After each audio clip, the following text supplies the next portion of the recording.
Hello everyone. आज के इस वीडियो में बात करने वाला हूँ बिहार लोक सेवा आयोग सहायक परीक्षा 2023 के बारे में। इसका एग्ज़ाम परीक्षा का डेट है आपका 28/4/2023 को पेपर होने वाला है। इस वीडियो में मैं बात करने वाला मैथ्स का कुछ क्वेश्चन को देखेंगे और इसमें आप कैसे 25 में 25 अंक हासिल कर सकते हैं, ठीक है। क्योंकि इसमें जो वेटेज है 50 का आपका रहेगा, 50 क्वेश्चन जीएस का, जनरल स्टडीज़ का रहेगा। 50 क्वेश्चन रहेगा आपका मैथ और साइंस का, जिसमें 25 क्वेश्चन आपका मैथ्स का रहेगा, 25 क्वेश्चन साइंस का रहेगा और 50 क्वेश्चन रहेगा आपका रीजनिंग का। तो इसमें सारे प्रश्नों को एक से एक देखेंगे। तो आज के इस वीडियो में बात करने वाला हूँ आपका मैथ्स का प्रश्न को, और मैथ का प्रश्न में इसमें हम लोग देखेंगे कि आप 25 में 25 अंक कैसे हासिल कर सकते हैं, और इसमें एकदम पूरा आपको आसान तरीके से बताऊँगा। तो आइए फर्स्ट क्वेश्चन स्क्रीन पर देख सकते हैं। यहाँ पे दिया हुआ क्वेश्चन की 243 पर power n/5 into 3⁻²n+1, denominator में 3⁻²n इंटू डॉट किया यहाँ पे इंटू में और 3⁻n-1, ठीक है। इस टाइप का अगर क्वेश्चन आपको रहेगा तो आप इसको कैसे सॉल्व कर सकते हैं, ठीक है। मैं अप्रोच बताऊंगा आपको सोचने का। आप देखो यहाँ पे 243 पर पावर क्या है, n/5 है उस, ठीक है। तो 243 किसी का क्यूब होता होगा, ठीक है। तो 243 किसका क्यूब होता है, मतलब उस पावर अगर मैं बात करूँ तो 3 का होता है ना। 3 अगर आप 5 करोगे तो कितना होता है, 243 होता है। तो इसको आप लिख सकते हो क्या, 243 मतलब 3⁵। ओके, कैसे आप जैसे 3 का स्क्वायर करोगे तो कितना होता है, 9 होता है, ठीक है। आप 3 मतलब 3 पर स्क्वायर करोगे 9 होता है, फिर 9 3 स्क्वायर करोगे तो 9 होता है। और तो यहाँ पे 9 × 9 क्या हो जाएगा, आपको 81 हो जाएगा। और 81 × 3 करोगे तो फिर आपका मतलब 243 आ जाएगा। ओके, तो मैंने डायरेक्ट यहाँ पे 3⁵। तो इस तरह का आपको सोच डेवलप करना पड़ेगा। तो जैसे यहाँ पे 3⁵ मैंने लिखा हूँ यहाँ पे, उसके बाद क्या कर सकते हो, जो n/5 है ना, तो यहाँ पे मल्टीप्लिकेशन में क्या था, n/5। ओके, तो n/5 यहाँ पे है, तो ये 5 जो है ना आपका कैंसिल आउट हो जाएगा, यहाँ से कैंसिल आउट हो जाएगा। यहाँ पे इंटू में आपका क्या है, 2n+1 है, 2n+1 है। आप देखो डिनोमिनेटर में क्या है, 3⁻²n डॉट मतलब मल्टीप्लिकेशन में 3⁻n-1 है, ठीक है। आपने एक कंसेप्ट पढ़ा होगा, अगर आप मैथमेटिक्स में आप अभी तक आपने अगर नहीं पढ़ा तो मैं बता देता हूँ। आप देखो क्या होता है कि अगर एक कंसेप्ट होता है कि पावर का रिस्पेक्ट में अगर a है, यहाँ पे a⁻m है, और फिर यहाँ पे क्या है डिनोमिनेटर में भी अगर a⁻ क्या है n है, तो यहाँ पे क्या बेस तो आपका सेम है, तो यहाँ पे बेस सेम है, यहाँ पे बेस सेम है ना। जब बेस सेम होता है ना, पावर डिनोमिनेटर में रहता है तो ऊपर जाएगा तो क्या घट जाता है, ठीक है। तो ऊपर जाएगा तो घट जाएगा। यहाँ पे क्या हो जाएगा, a⁻, इसको आप लिख सकते हो क्या, a⁻m-n हो जाएगा, m-n हो जाएगा, ठीक है, m-n हो जाएगा। ये कंसेप्ट होता है। दूसरा कंसेप्ट होता है, अगर यहीं पे मल्टीप्लिकेशन में रहता, अगर a⁻m इंटू यहाँ पे a⁻n रहता तो पावर क्या हो जाता है, ऐड हो जाता, ठीक है। तो पावर क्या हो जाता है, यहाँ पे ऐड हो जाता, तो a⁻ क्या हो जाता है, m+n हो जाता, m+n, ठीक है। यहाँ पे m+n हो जाता। तो इस तरह से मैं इस क्वेश्चन में लगाऊंगा। इस क्वेश्चन में अगर सिंप्लीफिकेशन करूँगा तो यहाँ पे क्या बचेगा, 3⁻n, ठीक है। यहाँ पे क्या, यहाँ सबसे पहले मैंने क्या मतलब 3⁵ किया तो 5 कैंसिल हो गया, तो यहाँ बचा क्या, 3⁻n into 3⁻²n+1, 2n+1 division bye, ठीक है, डिवीजन बाय यहाँ पे क्या हो जाएगा 3⁻² इंटू 3⁻n-1, ठीक है। आपको मतलब अभी मैं समझा रहा हूँ तो आपको लग रहा है टाइम टेकन है। आप यहाँ पे देखो, जब यहाँ पे क्या पावर, यहाँ पे बेस क्या है, सेम है, यहाँ पे 3 है, यहाँ भी 3 है, तो पावर क्या ऐड हो जाएगा। तो यहाँ पे देखो 3⁻n है और यहाँ पे 2n+1 है, तो अगर इसको ऐड करोगे तो कितना आ जाएगा बताओ। इसको जब ऐड करोगे तो 3 यहाँ पे n है, यहाँ पे 2n है, तो कितना हो जाएगा, 3n हो जाएगा, 3n+1, ठीक है। और डिनोमिनेटर में भी यहाँ पे उसी तरह 3 यहाँ पे 2n है, यहाँ पे n है, n-1 है, तो यहाँ पे जब ऐड करोगे मतलब डिनोमिनेटर में भी यहाँ पे बेस क्या सेम है, जब ऐड करोगे तो 3 यहाँ पे क्या हो जाएगा, 3 यहाँ पे 3n हो जाएगा, -1 हो जाएगा, ठीक है, -1 हो जाएगा। आप देखो यहाँ पे मैंने कंसेप्ट बताया ना, यहाँ पे देखो यहाँ भी बेस सेम है ना, 3 यहाँ भी है, यहाँ भी 3 है, यहाँ भी डिनोमिनेटर में 3 है, तो ऊपर में जाएगा तो घट जाएगा ना, ऊपर में जाएगा तो घट जाएगा। तो यहाँ पे मैं लिख सकता हूँ, यहाँ पे लिख सकता हूँ 3 और यहाँ पे 3n+1, ठीक है। और नीचे का पावर ऊपर आएगा तो क्या घटेगा, तो यहाँ पे क्या हो जाएगा -3n, और माइनस ऑलरेडी था तो माइनस माइनस यहाँ पे क्या हो जाएगा, माइनस प्लस हो जाएगा, +1, तो यहाँ पे 3n का 2 हो जाएगा, तो यहाँ पे इसका रिजल्ट क्या हो जाएगा, 9 हो जाएगा। तो इस तरह से आप क्वेश्चन को सॉल्व कर सकते हो। तो इसका रिजल्ट क्या हो जाएगा, B is the final answer. तो इसका आंसर क्या हो जाएगा, बी हो जाएगा। ठीक है, इस क्वेश्चन को बताने का तात्पर्य यही था कि आप इस तरह का क्वेश्चन देखे घबराए नहीं। ठीक है, तो आप इसको आसानी से कर सकते हैं। ठीक है, विदिन 1 मिनट के अंदर इस क्वेश्चन को सॉल्व कर सकते हैं। 1 मिनट भी नहीं लगेगा। यहाँ पे मैंने कैलकुलेशन कर रहा था तो फिर आपको लग रहा था कि टाइम ज़्यादा ले रहे हैं। ठीक है, लेकिन ऐसा नहीं है कि मैं समझा भी रहा था ना तो आपको। तो इसमें क्या था, एक पावर का कंसेप्ट था। ठीक है, तो पावर का इस टाइप का क्वेश्चन कहीं भी रहे जहाँ पे बेस सेम होता है ना, अगर मल्टीप्लिकेशन में रहता है तो पावर वहाँ पे ऐड हो जाएगा, उसका पावर ऐड हो जाएगा। अगर डिनोमिनेटर में रहता है ना, अगर बेस सेम रहेगा तो पावर वहाँ पे डिडक्ट हो जाता है, नहीं सब ट्रिक्स मतलब घट जाता है। ओके, आइए नेक्स्ट क्वेश्चन देखते हैं इसमें। अब देखो यहाँ पे नेक्स्ट क्वेश्चन, 6 वर्ष पहले कमल एवं सुरेश की उम्र का अनुपात 6:5 था। ठीक है, 6 वर्ष पहले। ठीक है, तो अभी से 6 वर्ष पहले का बात बोल रहा है ना, 6 वर्ष पहले तो कितना अनुपात था, 6:5 का था रेशियो। ठीक है, अब इसको मैं रेशियो से बनाऊंगा तो यहाँ पे अगर प्रेजेंट मैं मान लेता हूँ ना, यहाँ पे प्रेजेंट मान लेता हूँ स्टार। ठीक है, तो 6 वर्ष पहले का बात हो रहा है यहाँ पे, तो 6 वर्ष पहले का बात माइनस में जाएगा, मतलब 6 वर्ष। ठीक है, अब बोल रहा है क्या, 4 वर्ष बाद। ठीक है, तो 4 वर्ष बाद उसका अनुपात कितना हो गया, 11 यहाँ पे 10 का अनुपात हो गया 4 वर्ष बाद। ठीक है, अब देखो रेशियो तो कांस्टेंट होता है ना, आप मान लो कि आपका अभी अगर रेशियो का अनुपात किसी का तुलना में अभी अगर रहा होगा कुछ, तो फिर उतना साल के बाद वो तो ईयर तो कांस्टेंट रहा होगा। तो 4 वर्ष के बाद, ठीक है, तो यहाँ पे डिफरेंस कितना का आ गया, यहाँ पे 10 वर्ष का डिफरेंस आ गया। ठीक है, डिफरेंस आ गया 10 वर्ष का, तो रेशियो में यहाँ पे कितना का डिफरेंस आ गया, देखो 6 में 11 मतलब 11 में 6 गया तो कितना का 5 का, और 10 में 5 गया तो 5 का डिफरेंस आ गया। तो 5 यूनिट का वैल्यू कितना आ गया आपका, 10 आ गया। ठीक है, तो 1 यूनिट का वैल्यू कितना आ गया, 1 यूनिट का वैल्यू आपका आ गया 2। ठीक है, आप क्वेश्चन कह रहा है क्या कि वर्तमान में सुरेश की उम्र क्या होगी, सुरेश का उम्र पूछ रहा है। ठीक है, तो सुरेश का यहाँ पे 6:5 रेशियो 6 साल पहले था। ठीक है, तो किसी से भी आप निकाल सकते हो ना, यहाँ पे अगर मैं 2 से मल्टीप्लिकेशन कर देता हूँ ना तो अभी मतलब 4 साल के बाद उसका उम्र कितना हो जाएगा, 20 साल हो जाएगा। लेकिन अभी प्रेजेंट में बताना, तो प्रेजेंट में 4 साल घटा देंगे तो उसका उम्र कितना हो जाएगा, 16 साल हो जाएगा। तो इस क्वेश्चन का आंसर क्या हो जाएगा, 16 साल हो जाएगा। फिर से मैं बता देता हूँ क्वेश्चन को, बहुत इंपॉर्टेंट अच्छा क्वेश्चन है और इसको आप कैसे सोच कर बना सकते हो। ठीक है, 6 वर्ष पहले मतलब कोई कमल एवं सुरेश का अनुपात कितना था, 6:5 था 6 वर्ष पहले। ठीक है, तो 6 वर्ष पहले का मैं बात कर रहा हूँ ना, यहाँ पे 6 वर्ष पहले उसका अनुपात था 6:5 था। ओके, और अभी 4 वर्ष बाद अगर बात करें तो 4 वर्ष बाद इसका अनुपात कितना था, 11 मतलब 11:10 था। ठीक है, 11:10 था। ठीक है, रेशियो 4 साल बाद।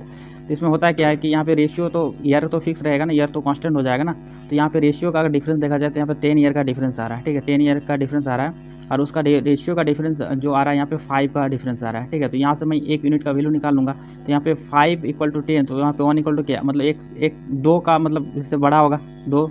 ठीक है, यहाँ पे 2 आ रहा है, तो यहाँ पे जब 2 आ रहा है रेशियो का वैल्यू 2, तो इसको कर सकता हूँ क्या, अब यहाँ से एज निकल जाएगा। तो एज कैसे निकाला, आप इससे भी निकाल सकते हो, इससे भी निकाल सकते हो। तो 11:, मतलब जो 10 का रेशियो है यहाँ पे, तो आप इसको 10 को 2 से अगर मल्टीप्लिकेशन में करता हूँ ना तो यहाँ पे 20 हो जाएगा। तो 20 किसका रेशियो निकल जाएगा आपका, सुरेश का निकल जाएगा कितना, 4 साल के बाद। लेकिन अभी वर्तमान वाला पूछ रहा है तो वर्तमान में कितना हो जाएगा, उसका 16 साल आयु हो जाएगा। ठीक है, इस क्वेश्चन को समझ में आ गया होगा, आई होप। नेक्स्ट क्वेश्चन है कि ABC किसी कारोबार के लिए 47,000 अंशदान देते हैं। यदि A B से 7,000 रुपया अधिक और B C से 5,000 रुपया अधिक अंशदान मतलब देते हैं तो कुल लाभ से B को प्राप्त होगा। ठीक है, तो इसको भी आप रेशियो से कर सकते हो। रेशियो बोले कि अगर कोई मतलब कोई शेयर में मिलके कोई मतलब बिजनेस कर रहा है। ठीक है, तो अगर मान लो जो जितना लगाएगा उतना ही तो प्रॉफिट मिलेगा। रेशियो आप जितना लगाओगे पूंजी तो उसी हिसाब से आपको प्रॉफिट आप लोगे।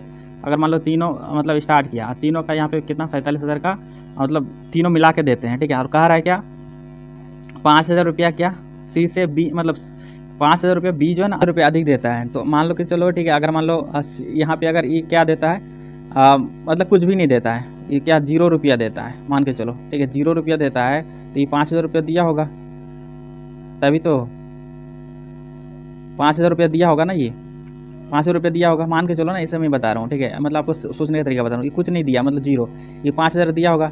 और B जो है ना मतलब ये B से 7,000 रुपये ज़्यादा देता है, तो ये कितना दिया होगा, 12,000 रुपया दिया होगा। ठीक है, 12,000 रुपया दिया होगा ना, 12,000 रुपया दिया होगा। ठीक है, अब 12,000 हो गया। आप देखो 12 और मतलब और 5 कितना हो गया आपको, यहाँ पे 17,000 रुपया होगा। बाद बाकी जो 30,000 रुपया होता है ना, 30,000 रुपया तीनों में इक्वल दिया होगा। तो तीनों में जब इक्वल दिया होगा तो ये भी 10,000 रुपया दिया होगा, 10,000 रुपये ये भी दिया होगा ना, तभी तो इक्वल होगा। 10,000 रुपये ये भी इक्वल दिया होगा, ये भी 10,000 रुपया दिया होगा।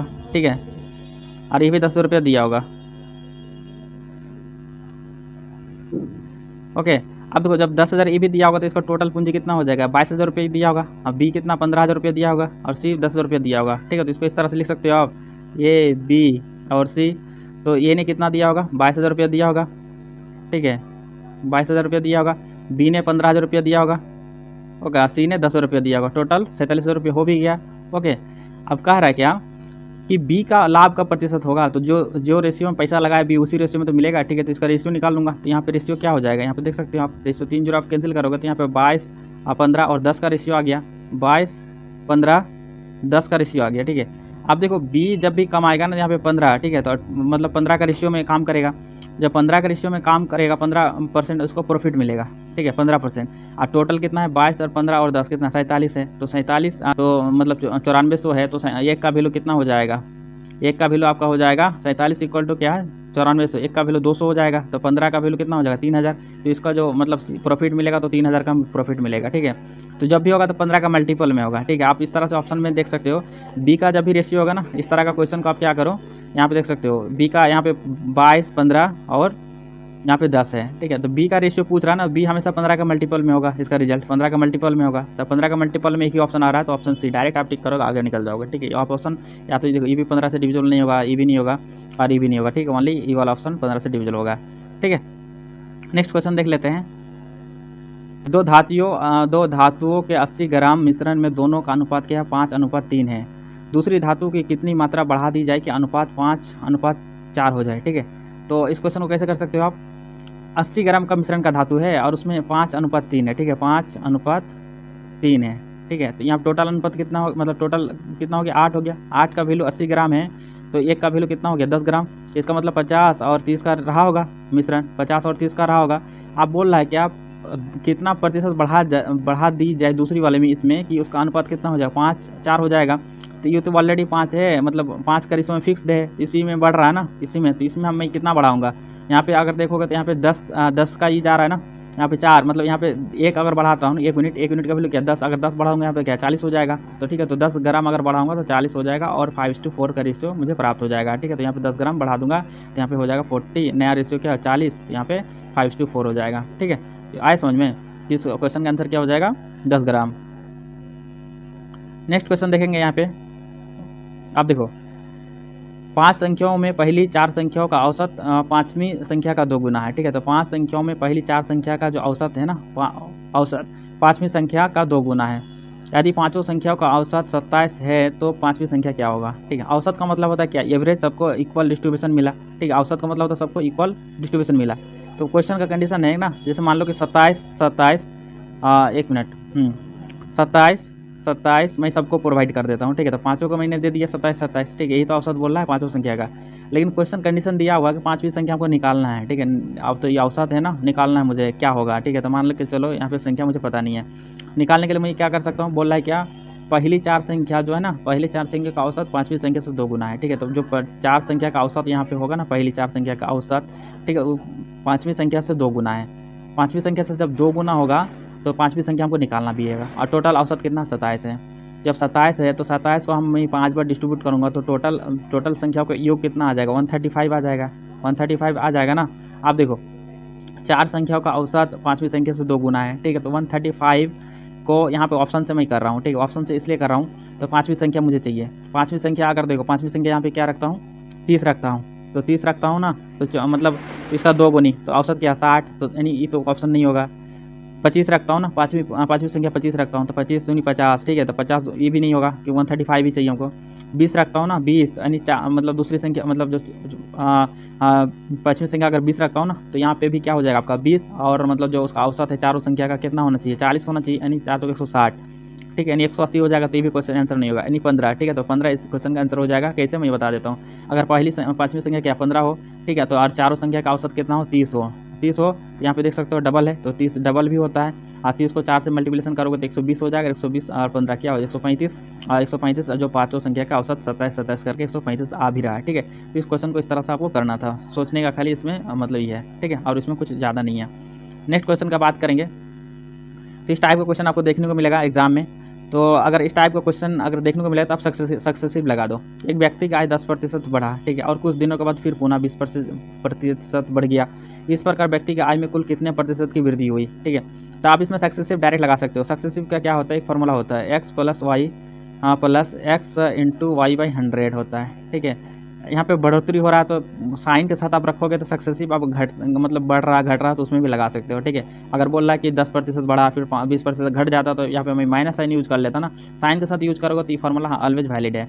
आप देखो 10% बढ़ रहा है तो 10% प्लस 20% फिर बढ़ रहा है तो यहाँ पे 20 मैंने कर दिया प्लस, फिर यहाँ पे क्या बोल रहा है मतलब यहाँ पे फॉर्मूला में क्या था 10 इंटू 20/100 हो जाएगा, ठीक है। यहाँ पे 10/20/100 करेंगे तो यहाँ पे क्या हो जाएगा, कैंसिल आउट होगा, यहाँ पे 2 आ जाएगा और 10 और 20 30 और 2 32% हो जाएगा, ठीक है। तो इस क्वेश्चन का आंसर क्या हो जाएगा, ऑप्शन डी हो जाएगा। तो इस तरह से इस क्वेश्चन को सॉल्व करना था। ओके, आइए नेक्स्ट क्वेश्चन देख लेता हूँ। नेक्स्ट क्वेश्चन कह रहा है क्या, एक संख्या का मतलब 22.1/2% वृद्धि करने पर वह 98 हो जाती है, ठीक है। इतना अगर वृद्धि करेंगे ना तो 98 हो जाती है, तो वह संख्या कितना होगा। अब देखो इसका वैल्यू अगर आपको पता है ना तो आप डायरेक्ट इस क्वेश्चन को कर सकते थे। 22.1/2, अगर 22.1/2 अगर मैं इसको लिख सकता हूँ ना, यहाँ पे लिख सकता हूँ 45, 22 दूनी 44, 1 45/2, ठीक है। परसेंट का मतलब होता है क्या 100, ठीक है। आप इस टाइप का वैल्यू याद रखें, मैं बता रहा हूँ आपको कैसे करना। तो यहाँ पे 5 से अगर कैंसिल करूँगा तो यहाँ पे 9 हो जाएगा और यहाँ पे क्या हो जाएगा 4, मतलब यहाँ पे हो जाएगा 9 और यहाँ पे हो जाएगा 20, तो ठीक है। और फिर यहाँ पे कैंसिल आउट करूँगा तो 9/40 हो जाएगा, ठीक है। 9/40 यानी 22.5% का वैल्यू कितना हो जाएगा, 9/40 हो जाएगा। आप देखो 9/40, अब मान लो कि 9/40 आपका कोई संख्या 40 रहा होगा, ठीक है। अगर इतना परसेंट वृद्धि करेंगे तो संख्या बढ़ के क्या हो जाएगा 49 हो जाएगा। 9 यूनिट का मतलब क्या होगा, संख्या बढ़ के 49 हो जाएगा। 40 से 49 हुआ होगा अगर 22.5% उसमें हम इंक्रीज कर रहे हैं तो, ठीक है।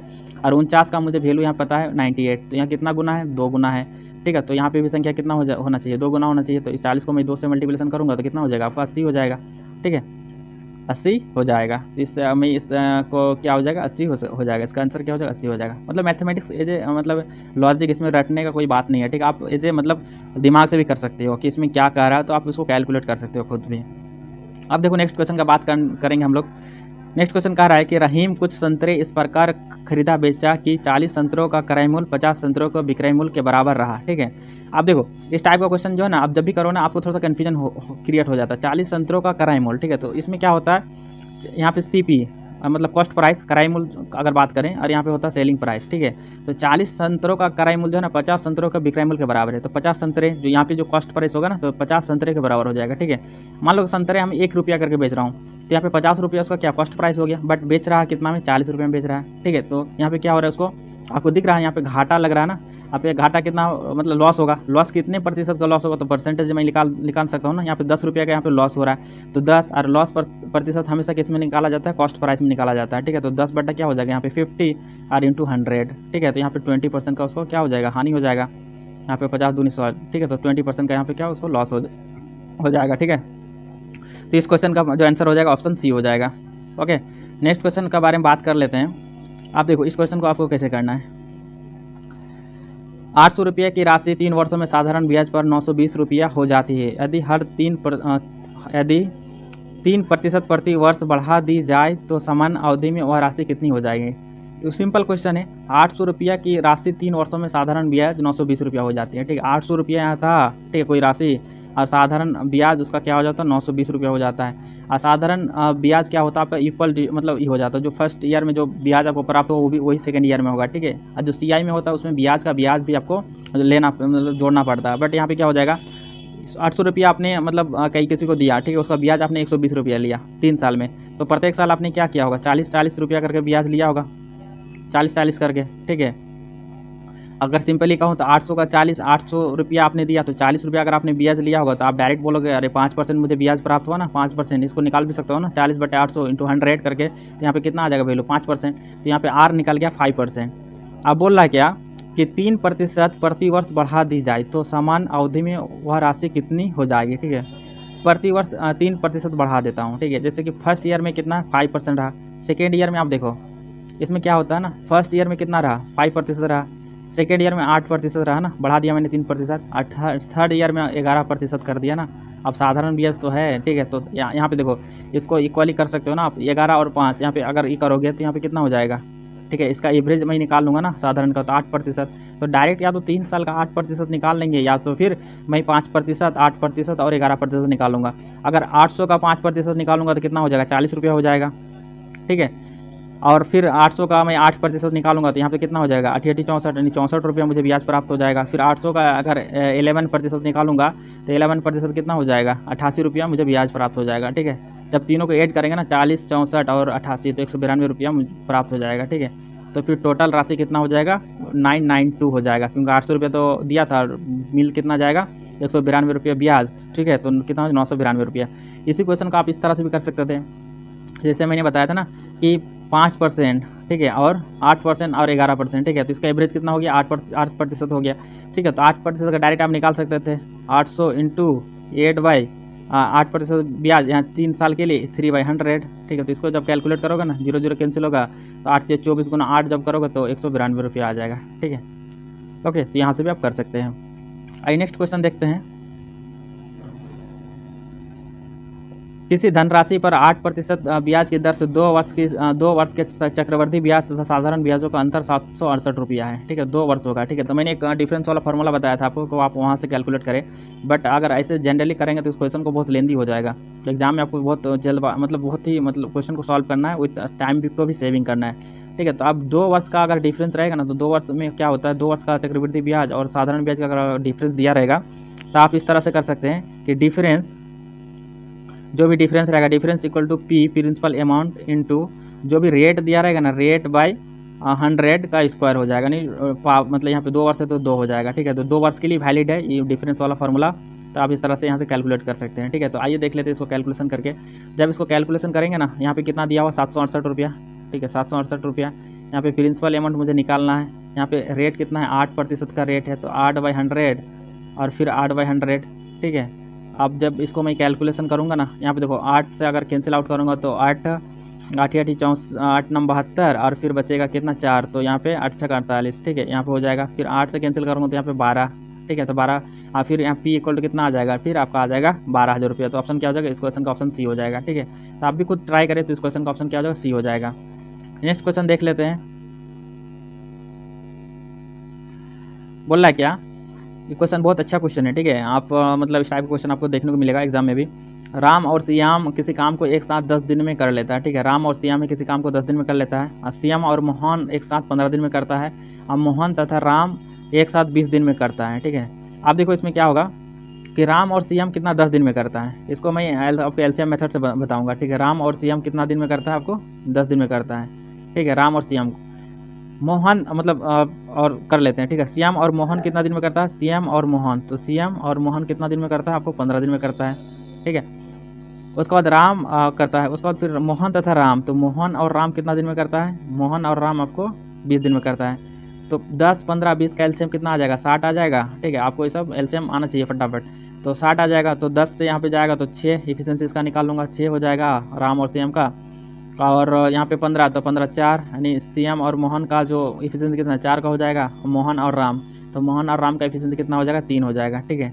तो टोटल अगर ऐड करूँगा तो यहाँ पे क्या हो जाएगा, यहाँ पे डबल हो जाएगा ना, यहाँ पे 2, मतलब इस तरह से आप करोगे 2 इंटू, क्योंकि यहाँ पे देखो राम भी यहाँ पे 2 बार आ रहा है, श्याम भी 2 बार आ रहा है, मोहन भी 2 बार आ रहा है, ठीक है। तो मैं इसको लिख सकता हूँ Ram plus Shyam plus Mohan equal to, यहाँ पे 2 से मल्टीप्लिकेशन मैंने कर दिया ऑलरेडी यहाँ पे, तो यहाँ पे क्या हो जाएगा, टोटल वर्क का इफिशियंसी करने का 6 4 10 और 13 आ जाएगा, ठीक है।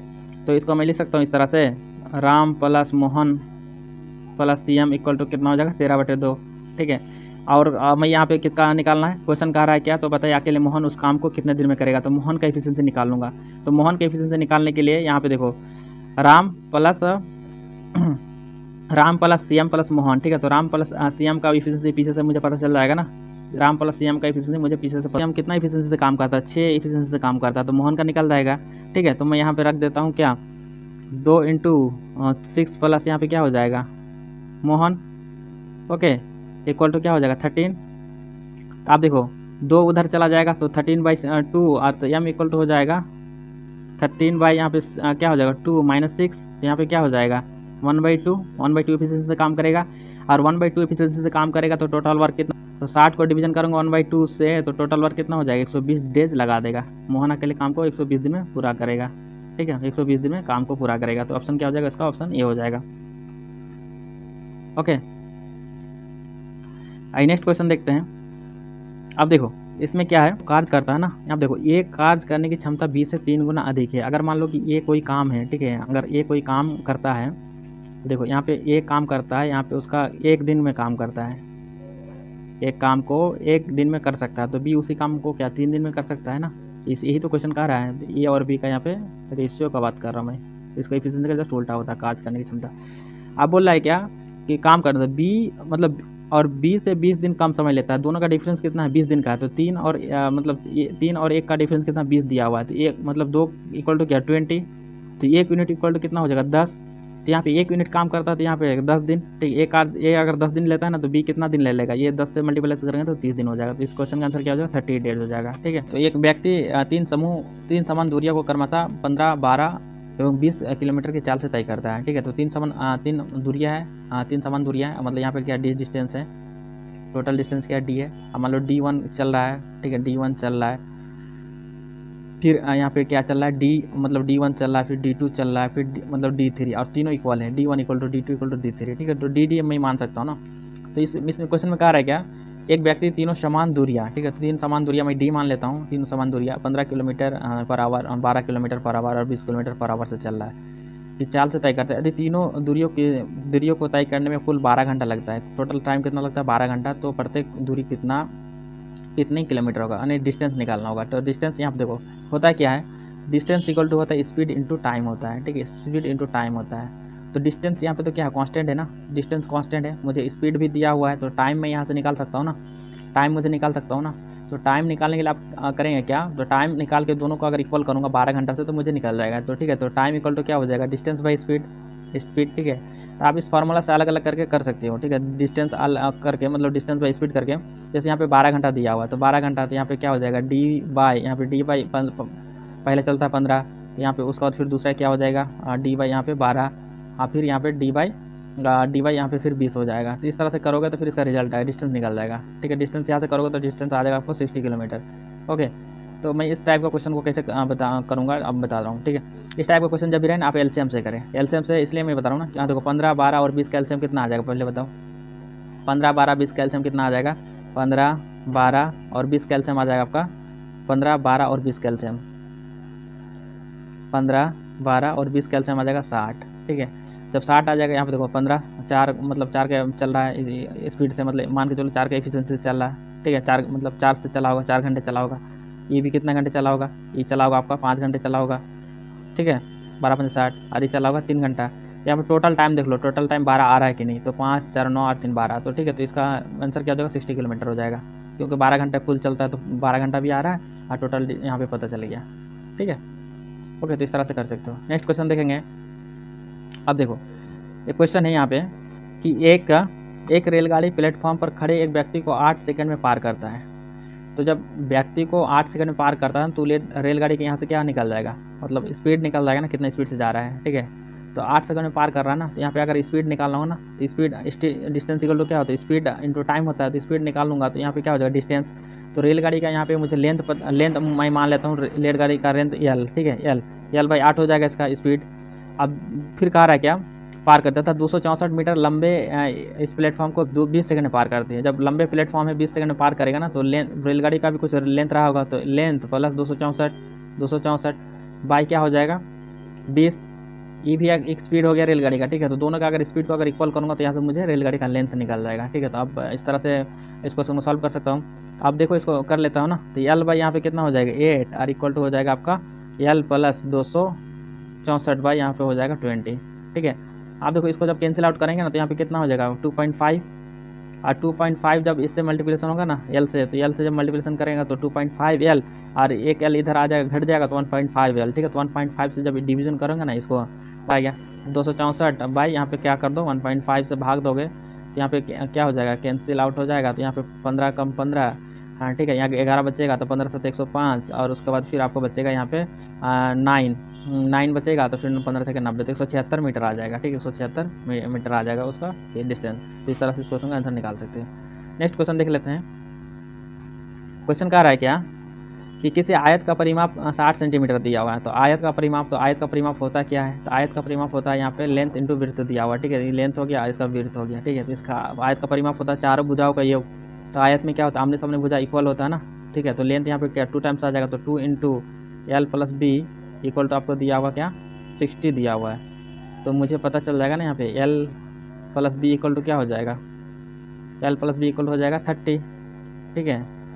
यहाँ से 2 मैं कैंसिल आउट कर दिया हूँ, 30 हो जाएगा। ओके, आप देखो, आप बोल रहा है क्या क्षेत्रफल और लंबाई का अनुपात क्या 12:2 दिया हुआ क्षेत्रफल, तो ठीक है। तो एरिया क्या होता है एल इंटू बी होता है, और लंबाई का अनुपात एल होता है, इक्वल टू क्या कितना दिया 12:1 दिया हुआ है। तो यहाँ पे एल कैंसिल हो जाएगा, तो बी कितना 12 हो जाएगा। बी जब 12 हो जाएगा तो एल कितना हो जाएगा 18 आ जाएगा, ठीक है। तो यही पूछ रहा है, तो एल कितना हो जाएगा, तो इस क्वेश्चन का आंसर क्या हो जाएगा 18 मीटर हो जाएगा। यही तो पूछ रहा था आपसे। नेक्स्ट क्वेश्चन देखेंगे, 14 सेंटीमीटर भुजा के समस्त भुज के अंतःवृत्त का क्षेत्रफल ज्ञात कीजिए, ठीक है। 14 सेंटीमीटर जो समस्त भुज होता है ना, उसका अंतः क्षेत्रफल ज्ञात करें, ठीक है। तो इस तरह का क्वेश्चन को क्या उसका फिर मुझे रेडियस निकालना पड़ेगा। तो रेडियस निकालने के लिए फॉर्मूला होता है रिटर्न √3/2 इंटू भुजा होता है, ठीक है। तो यहाँ पे क्या है 14 सेंटीमीटर, तो यहाँ 14 हो जाएगा। तो 14 यहाँ पे 2 करेंगे तो 7, 7, तो 7√3 यहाँ से रेडियस निकल गया, तो आप इसका एरिया निकाल सकते हैं। जब 7√3 निकल गया तो एरिया सर्किल का एरिया कितना होता है अंतःवृत्त का पाई आर स्क्वायर, तो पाई का वैल्यू कितना होता है 22/7 इंटू आर स्क्वायर, तो आर का वैल्यू क्या है 7√3 इंटू 7√3। जब इसको कैलकुलेशन करेंगे तो 7 यहाँ से कैंसिल होगा, 3 और 3 क्या 3 हो जाएगा, √3 इंटू √3 3 हो जाएगा, और इंटू 7 तो 21 हो जाएगा। 21 गुना 22 करेंगे, यहाँ पे 22 गुना 21 करेंगे, तो यहाँ पे देख लो कितना हो जाएगा 400, यहाँ यूनिट डिजिट में कितना आ जाएगा 2 आ जाएगा, ठीक है। तो 2 आ जाएगा, तो इस तरह का ऑप्शन क्या हो जाएगा, ऑप्शन ए हो जाएगा। हर तरह से आपको सोचने के लिए मैं बता रहा हूँ कि आपको डायरेक्ट कैलकुलेशन भी नहीं करना पड़ेगा। यहाँ पे देख लो यूनिट डिजिट क्या आ रहा है 2 आ रहा है, तो यहाँ पे 2 वाला ऑप्शन क्या एक ही था, तो ऑप्शन क्या हो जाएगा ए हो जाएगा। ओके, आइए नेक्स्ट क्वेश्चन देख लेता हूँ। 14 मीटर लंबाई के घन आकार का टंकी में रखे जा सकने वाली बड़े गोले का पृष्ठ क्षेत्रफल ज्ञात कीजिए, ठीक है। अब देखो 14 मीटर लंबे हैं, घन का आकार का है, तो उसमें रखने वाले, ठीक है। तो इसका जब बड़े गोले का पृष्ठ क्षेत्रफल क्या ज्ञात कीजिए, तो गोले का पृष्ठ क्षेत्रफल कितना होता है 4 पाई आर स्क्वायर होता है, 4 पाई आर स्क्वायर होता है। जब 4 पाई आर स्क्वायर करूँगा तो 4 इंटू पाई का वैल्यू कितना होता है 22/7, ठीक है। आर का वैल्यू यहाँ से मैं निकाल लूँगा, आर लेंथ यहाँ पे दिया हुआ है, ठीक है। तो यहाँ पे आर क्या d/2 हो जाएगा, तो यहाँ पे 7 हो जाएगा, तो 7 इंटू 7, ठीक है। तो 7 यहाँ पे कैंसिल हो जाएगा, तो 7 गुना 4 करेंगे 28, 28 गुना 22, ठीक है। तो यहाँ पे 28 गुना 22 करेंगे, ठीक है। तो 28 गुना जब 22 करेंगे आप, 8 दूनी 16, तो यूनिट डिजिट कितना आ गया यहाँ पे 2 6 आ गया, तो इस क्वेश्चन का आंसर क्या हो जाएगा बी हो जाएगा, ठीक है। तो यहाँ पे इस क्वेश्चन का आंसर क्या हो जाएगा बी हो जाएगा। ओके, आपको तो पूरा कैलकुलेशन करना भी नहीं है। नेक्स्ट क्वेश्चन देखेंगे, आई होप इस क्वेश्चन को तो आप सॉल्व भी कर सकते हैं, डायरेक्ट वैल्यू पुट करना है। साइन π/4 का वैल्यू कितना होता है 1/√2 होता है, ठीक है। कॉस π/6 का वैल्यू कितना होता है, कॉस π/6 का मतलब होता है 30 डिग्री, पाई का मतलब होता है 180 डिग्री, तो 30 डिग्री का वैल्यू कितना होता है कॉस के केस में √3/2 होता है, तो √3/2। और 10 π/3 का वैल्यू कितना होता है, यहाँ पे होता है आपका √3 होता है, ठीक है। तो यहाँ पे 3 इंटू 3 क्या हो जाएगा, 3 इंटू 3 आपका 3 हो जाएगा, ठीक है। और 2√2 हो जाएगा, तो 3 क्या हो जाएगा इसका 2√2, इसका रिजल्ट हो जाएगा। जो ऑप्शन क्या हो जाएगा, ऑप्शन सी हो जाएगा। ओके, आइए नेक्स्ट क्वेश्चन देखते हैं। आप देखो इस क्वेश्चन को मतलब अच्छे से देख लो, ठीक है, क्योंकि इस टाइप का क्वेश्चन आपको देखने को मिलेगा। क्वेश्चन कह रहा है क्या, चित्र ओ में वृत्त का केंद्र तथा BOC, चित्र ओ में वृत्त का केंद्र तथा BOC 150 डिग्री है, तो BEC का मान ज्ञात कीजिए, ठीक है। आप देखो क्या होता है BOC 150 डिग्री है, तो यहाँ से E डिग्री 150 डिग्री होता है, ठीक है। तो इसका जस्ट मतलब जो सेंटर में कोण बनता है ना, उसका मतलब जो बनता है उसका जस्ट आधा होता है। तो जब E 150 डिग्री है ना, तो यहाँ पे इसका कोण कितना हो जाएगा 75 डिग्री हो जाएगा, ठीक है। तो इसका क्या हो जाएगा 150/2, तो 70 मतलब कितना हो 75 डिग्री हो जाएगा, ठीक है। जब 75 डिग्री इसका कोण E का पूछ रहा है, ठीक है। तो आमने सामने का कोण का योग कितना होता है 180 डिग्री होता है, तो 180 डिग्री में 75 डिग्री जाएगा तो कितना हो जाएगा 105 डिग्री हो जाएगा, क्योंकि दोनों का योग कितना होता है 180 डिग्री होना चाहिए, ठीक है। तो 75 डिग्री ऑलरेडी निकल गया, तो इस क्वेश्चन का आंसर कितना हो जाएगा आपका 105 डिग्री हो जाएगा।